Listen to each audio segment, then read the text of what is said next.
Welcome to Gaia's Love, a podcast of brief messages to help humanity bridge the gap to the new earth. My name is Vivienne Gerard. It is my delight to be a scribe for consciousness today, sharing the wisdom that flows through from Source. Here we go.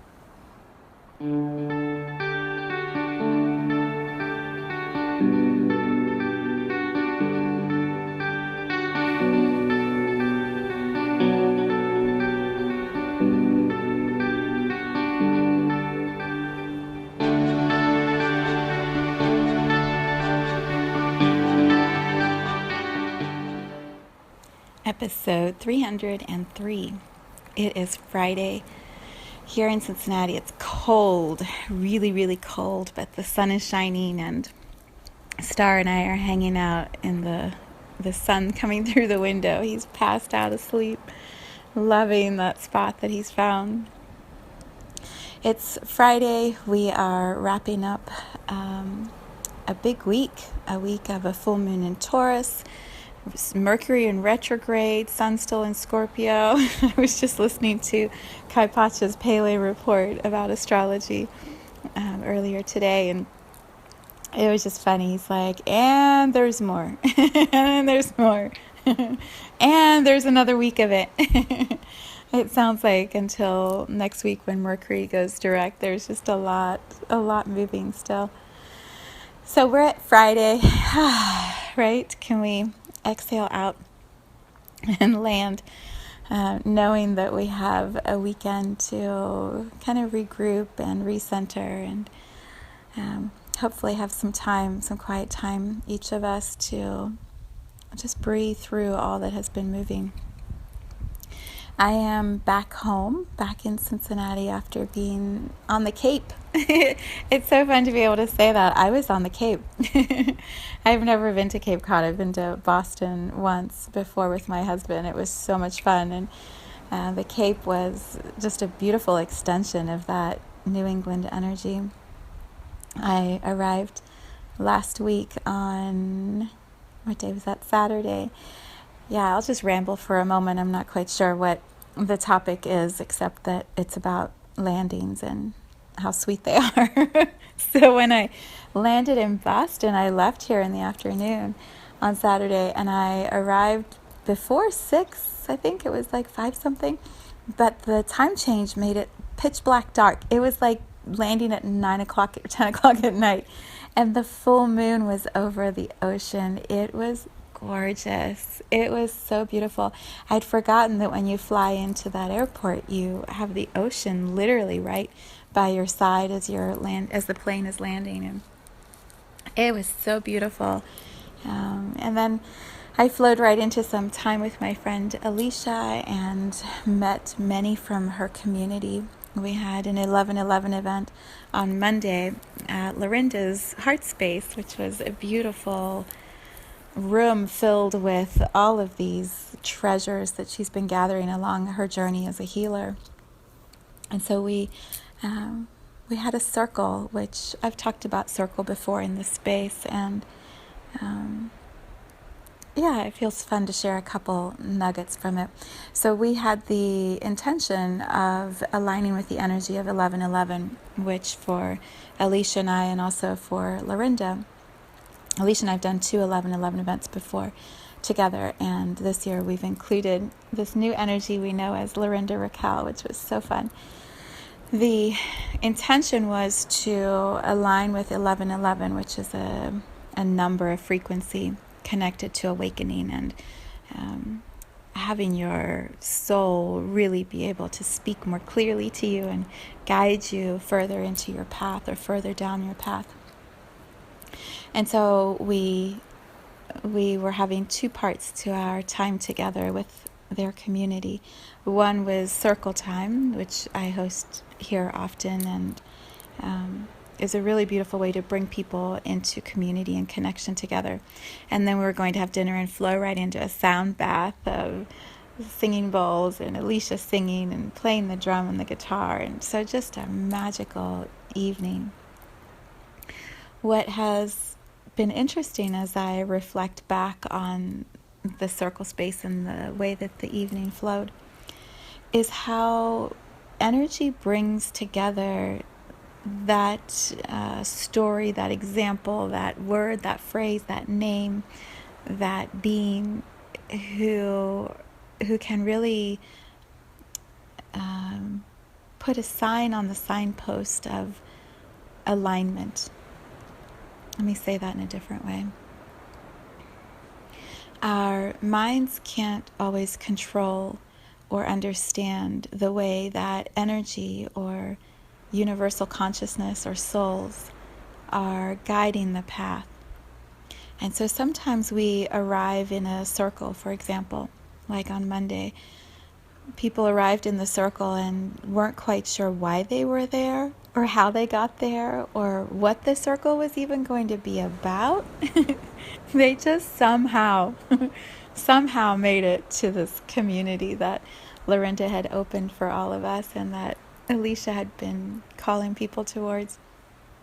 And they sat down in a circle to share and listen and reflect with no idea of what the experience would be.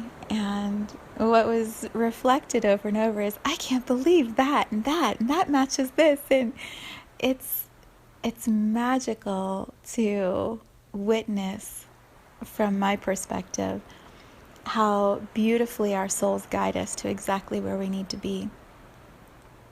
When I was talking to Alicia's dad the next day or the day before, I forget which one, he was describing how his path as a pediatrician, he sort of muddled along. Those are the words he used, and I love it so much. He said, I just muddle my way through things, and I don't necessarily have a plan of how my life is supposed to turn out, but you come to a crossroads and then you just sort of figure it out, and you go this direction, and then suddenly you're moving in this way, and it's different than what you thought it might be. And he said, when I look back over the journey, the description I have is I'm muddled, right? I see it slightly differently, but exactly the same. In our mind, it looks muddled. It looks very confusing or illogical. Why would we take that choice over that one? And yet when we trust that our higher consciousness, our soul, is very clearly taking us down the pathway of the most learning or the most expansion or the clearing of a lot of fear or finding our way into greater love, if we can surrender to that, knowing that there's a much bigger energy field around us happening in every moment, then it becomes really exciting and fun. You know, like for me, I landed in Boston and then in Cape Cod with really no idea of what our circle would look like, no idea of who I was going to meet, trusting that energy and souls were going to gather in a way that was beyond anything I could try to plan. And that's exactly how it felt. That's exactly how it unfolded for me. You know, rich, beautiful conversations with people I sort of knew a little bit and also had never met before. And alignment, you know, connecting with people who have the same belief I do, that love is huge and always expanding, and we're here to tune into that and create and become more and share and then go back to being a soul. And how miraculous is the whole experience, you know? And it's so much fun to talk to people who see it as I see it, because it just lights me up even more. There was this one moment, I'm just going to give a big shout out to my friend Dawn from the circle. We were sitting in the space and I was describing this possibility that for 1111 perhaps we could consider that as souls we came to this earth for some specific purpose. And maybe at this time right now where the energy field is, the veil is thin and the energy field is so powerful around this full moon in Taurus and 1111 energy, wrapping up 2019, this decade. I mean, there's so many reasons why the veil is thin.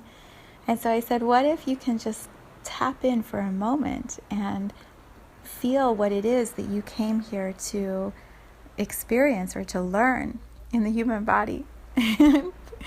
this beautiful, incredible soul in the body known as Dawn. He's like, what if we're here to take something amazing back out into the universe? What? Isn't that awesome? Like, what if it's not just about being here on earth and having the experience, but taking all that we've become here on earth back to the universe, back to consciousness, back to what he and I both call one, or the source. I believe that's what he would call it. I think that's the word he used. What if we take all that we created here, and at a soul level, somehow we take that back to the one? Isn't that awesome? I was just sitting there just marveling at someone putting to words such a beautiful concept. Right? What a gift for me. That was worth flying across the country and back to receive just that one nugget. And there were so many others, so many other beautiful moments.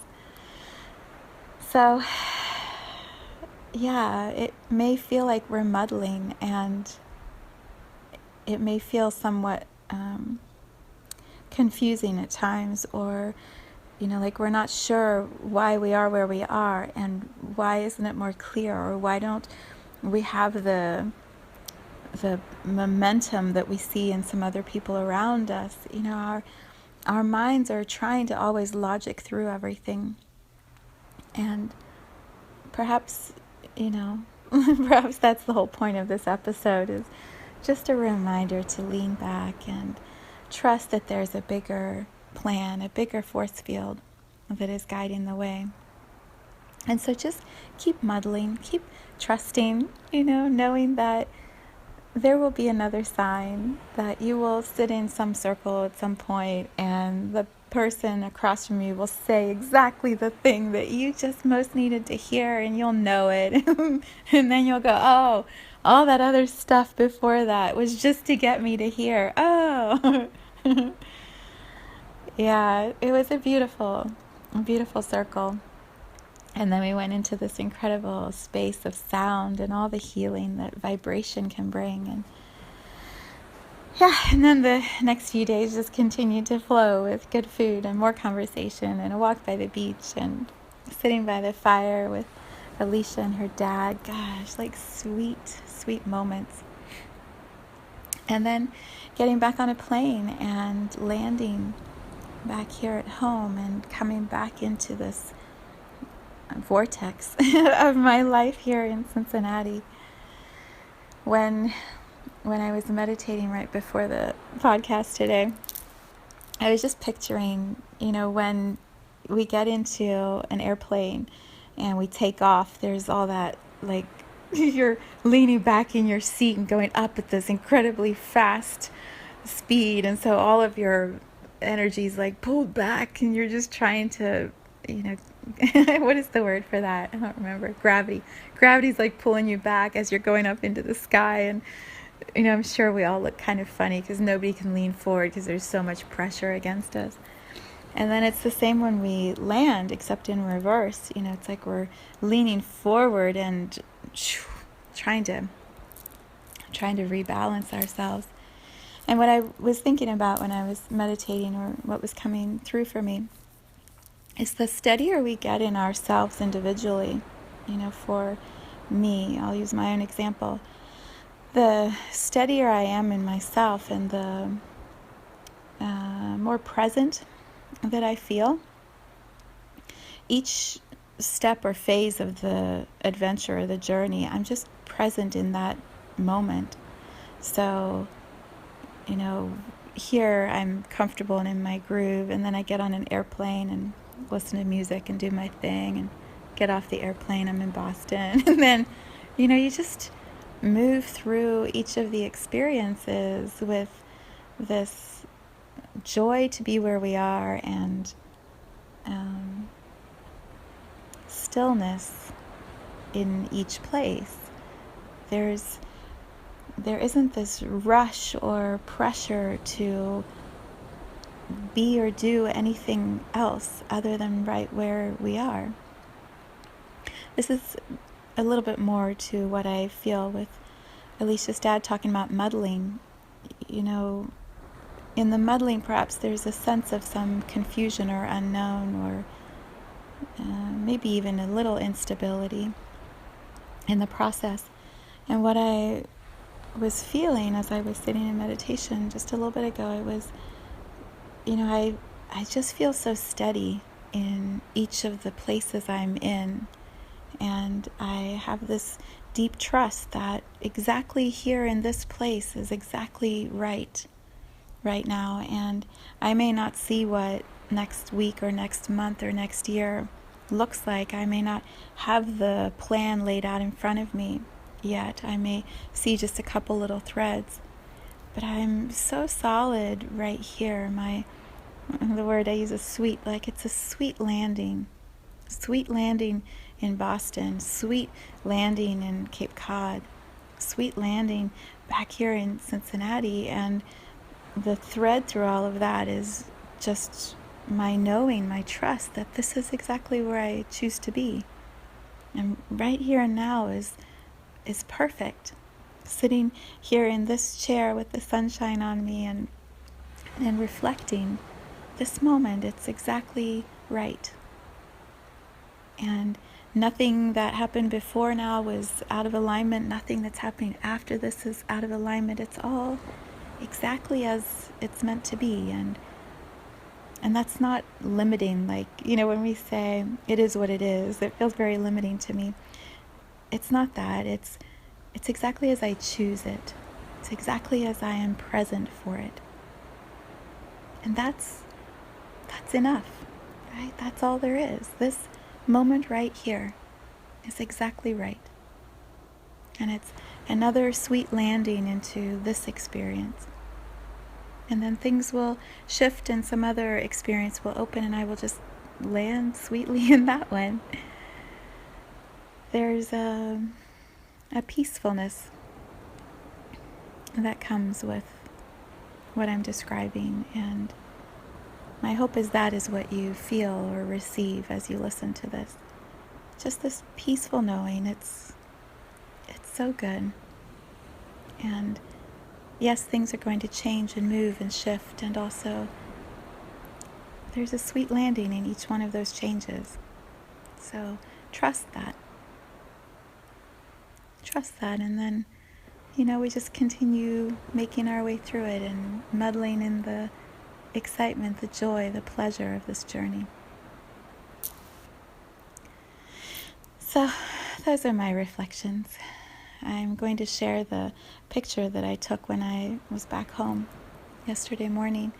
When I looked out the window of my kitchen, the sun was rising, and it's just so familiar to me, that view, that light, the knowing that, of course, I'm back home and the sun is rising and we're going to have another incredible day, and how lucky we are, how blessed I am.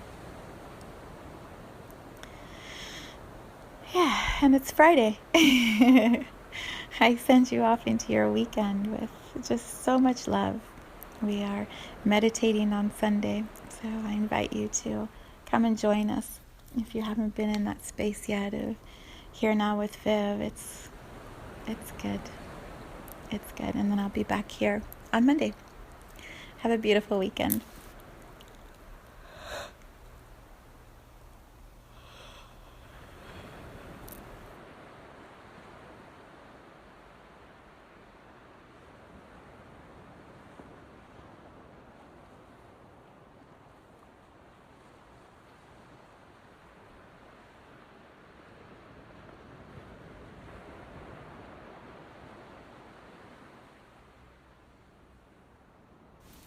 Thank you for tuning in to this vibration of pure love. I invite you to join me on Sunday mornings for an hour of meditation, visualization, and energy healing, where we realign our mind, body, spirit with Gaia and Source. You can learn more at mysouljourney.com. Let's take this message of Gaia's love out into all of our relationships and communities today. So much love from my heart to yours.